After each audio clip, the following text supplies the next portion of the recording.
اعوذ باللہ من الشیطان الرجیم بسم اللہ الرحمن الرحیم۔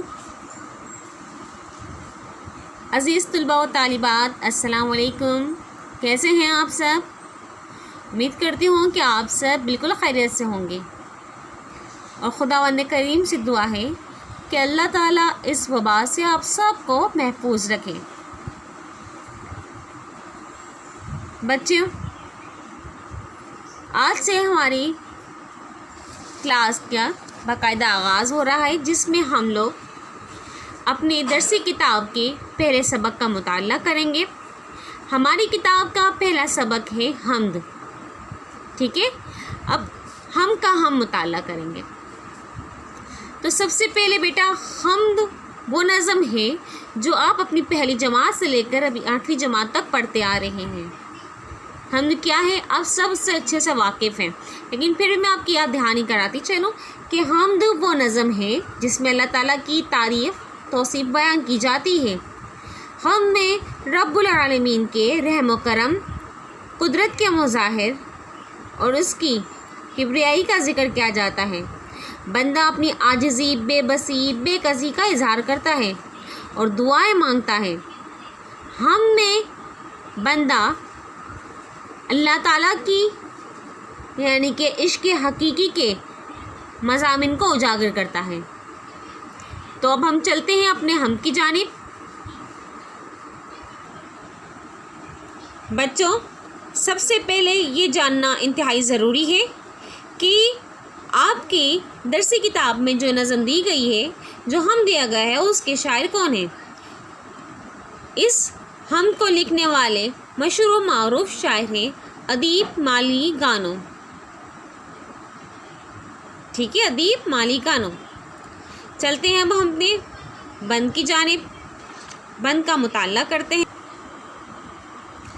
ہم کے پہلے بند کا مطالعہ کرنے جا رہے ہیں ہم سب۔ میں پڑھ رہی ہوں، آپ اسے غور سے سنیے گا۔ یہ عرش اے مولا تیری جلووں سے سجا ہے، یہ عرش اے مولا تیری جلووں سے سجا ہے، ان چاند ستاروں میں تیرا نور بھرا ہے، پھولوں کی کباؤں پہ ہے تیری ہی نگارش، تتلی کے پروں کو تیرے ہاتھوں نے رچا ہے۔ بیٹا، اس حمد میں کہ جو پہلا شعر ہے، اس میں شاعر کہتے ہیں یہ عرش، عرش مطلب آسمان، آسمان پہ آپ جب دیکھتے ہیں تو رات کے وقت بہت سارے اور بہت ہی پیارے کلرفل رنگ رنگ ستارے جگمگا رہے ہوتے ہیں۔ جب چاند آسمان پہ چمک رہا ہوتا ہے تو کتنا ہی سہانا منظر لگ رہا ہوتا ہے۔ شاعر یہاں کہتے ہیں کہ اس عرش پہ یعنی کہ آسمان پہ جتنے ستارے جگمگا رہے ہیں، یہ سب تیری ہی تو پاکی بیان کرتے ہیں۔ آسمان پہ جتنے بھی چاند ہیں، ستارے ہیں، ان سب میں جو نور ہے وہ صرف اللہ تعالیٰ کا ہی ہے۔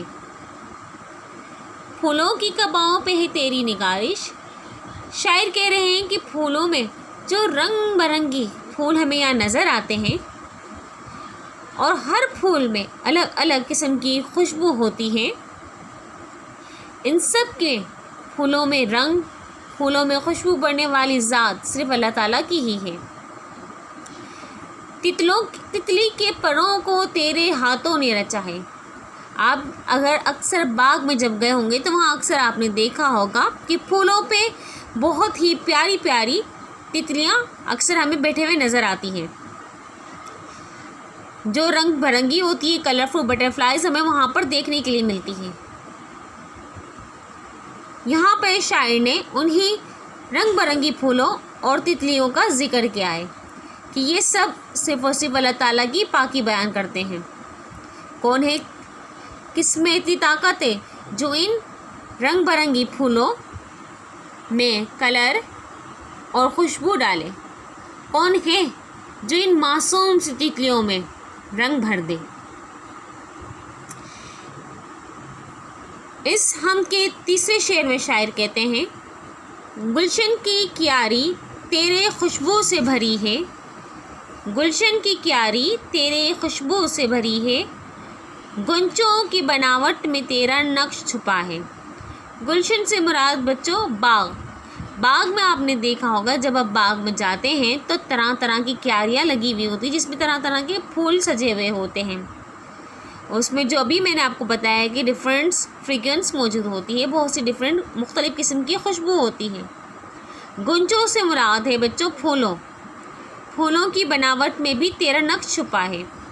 آپ نے دیکھا ہوگا چنبیلی کا پھول، گلاب کا پھول اور طرح طرح کی دیگر پھولوں کی نگارش یعنی کہ نقشہ جو ہوتا ہے وہ ڈفرینٹ ہوتا ہے، مختلف ہوتا ہے۔ ان سب کو بنانے والی ذات اللہ پاک کی ہے۔ چلتے ہیں ہم اپنے بند کے اگلے شعر کی جانب۔ انگرایاں لیتی ہے فقط تیری بدولت، انگرایاں لیتی ہے فقط تیری بدولت، جو سوئے فلک چھائی ہوئی کالی گھٹا ہے، جو سوئے فلک چھائی ہوئی کالی گھٹا ہے۔ یہاں پر شاعر کہتے ہیں بدولت سے مراد وجہ سے، سوئے کا مطلب جانب، فلک مطلب آسمان۔ رات میں جب رات دن سے رات میں تبدیل ہوتی ہے اور جب رات دن میں تبدیل ہوتا ہے، یعنی کہ سورج کا آنا اور جانا، چاند کا آنا اور جانا، ان کا طلوع اور غروب ہونا، یہ صرف اور صرف اللہ تعالیٰ کے ہی ہاتھ ہے۔ اللہ تعالیٰ کے حکم کے بغیر نہ صبح ہوتی ہے نہ اپنے وقت سے پہلے رات ہوتی ہے۔ اللہ تعالیٰ کا حکم سے ہی آسمان پہ جو کالی گھٹائیں چھا جاتی ہیں، یہ سب اور صرف اللہ تعالیٰ کی ہی وحدانیت کا ثبوت دیتی ہیں۔ اب چلتے ہیں اپنے اگلے شعر کی جانب، جو ہے جو چاہے کھلی آنکھ سے پڑھ لے اسے مولا، جو چاہے کھلی آنکھ سے اسے پڑھ لے مولا، افلاک کی تختی پر تیرا نام لکھا ہے، افلاک کی تختی پر تیرا نام لکھا ہے۔ افلاک بچوں فلک کی جمع، اور فلک آسمان کو کہتے ہیں، ٹھیک ہے۔ یہاں پر اللہ تعالیٰ نے آسمان کا ہی ذکر کیا ہے کہ کبھی آپ رات میں بہت سارے تاروں کو دیکھتے ہیں تو کبھی آسمان بالکل صاف نظر آتا ہے، تو کبھی چاند کو بھی آپ آدھا دیکھتے ہیں تو کبھی چاند پورا نظر آتا ہے۔ یہ سب اللہ کے سوا کوئی نہیں کر سکتا۔ ان سب کی تخلیق میں صرف اور صرف اللہ تعالیٰ کی ہی ذات شامل ہے۔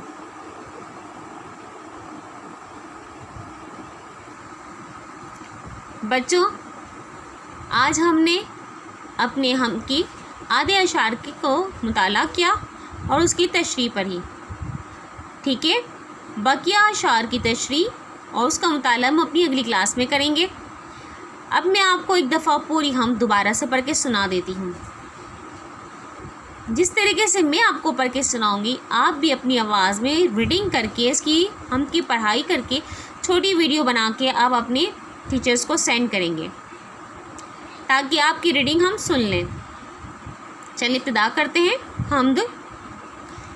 یہ عرش اے مولا تیرے جلووں سے سجا ہے، ان چاند ستاروں میں تیرا نور بھرا ہے، پھولوں کی کباؤں پہ ہے تیری ہی نگارش، تتلی کے پروں کو تیرے ہاتھوں نے رچا ہے، گلشن کی کیاری تیرے خوشبو سے بھری ہے، پھولوں کی گنچوں کی بناوٹ میں تیرا نقش چھپا ہے، انگرائیاں لیتی ہے فقط تیری بدولت، جو سوئے فلک چھائی ہوئی کالی گھٹا ہے، جو سوئے فلک چھائی ہوئی کالی گھٹا ہے، جو چاہے کھلی آنکھ سے پڑھ لے اسے مولا، افلاک کی تختی پہ تیرا نام لکھا ہے۔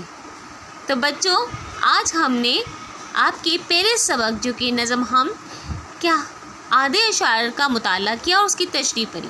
بقیہ جو اشعار آپ کو سامنے نظر آ رہے ہیں ان کا مطالعہ ہم اپنی اگلی کلاس میں کریں گے اور اگلی کلاس میں اس کی تشریح کریں گے، ٹھیک ہے بچوں۔ تو ہم چلتے ہیں اپنے کام کی جانب۔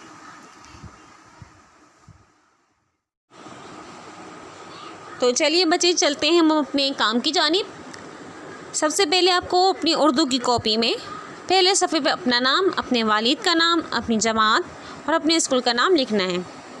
اس کے بعد اگلے صفحے پر آپ ٹائٹل بنائیں گے جس میں حمد کے لیے، ٹھیک ہے، جیسے کہ سب اپنی پریویس کلاسز میں بناتے آئے ہیں، ایسے ہی اپنی پچھلی کلاسوں کی طرح، پچھلی جماعتوں کی طرح آپ کو یہاں پہ ٹائٹل بنانا ہوگا حمد کے لیے۔